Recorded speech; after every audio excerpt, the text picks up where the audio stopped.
অনেক দিন পর আজকে না সকালবেলা একটু আয়াস করে চা খাবো। কারণ আমি আজকে বাচ্চাদের স্কুলে যাইনি, তার বাবাই আজকে সামলাবে। তো এর জন্য এক কাপ চা খেয়ে দিন দুপুরে রান্নাবান্না করব।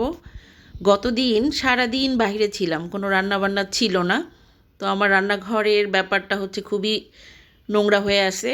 তো এগুলো ক্লিন করে দুপুরের জন্য তাড়াহুড়া করে রান্নাবান্না করে বের হব। আজকে আমার একটু ডাক্তার দেখানোর শিডিউল আছে। তো আমি যেহেতু 12 মাসের রুগী, প্রত্যেক 3 মাস পর পর টেস্ট করে ফলো আপ করতে হয়। তো এটা আমি ইচ্ছা করেই করি। তো এরপর সারা বছর ওষুধ চলে। তো এই আমার ব্যাপার। তো আজকে ডাক্তার দেখানোরটাই ডেট। হাজব্যান্ড অফিসে যায় নাই, ছুটিতে আছে।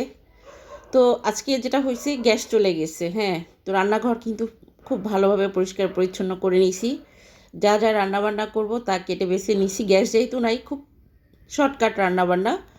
বোয়াল মাছ বের করছি, এই যে লেবু কেটে রাখছি, এগুলো দিয়ে বোয়াল মাছ ধুবো। তো আমি ভাবলাম যে 2 প্যাকেট বের করি, একবারে রান্না করে রাখি। তো আমি রাইস কুকারে ভাত বসিয়ে দিয়েছি। এরপর ইলেকট্রিক চুলায় বোয়াল মাছ টমেটোর ঝোলটা রান্না করব।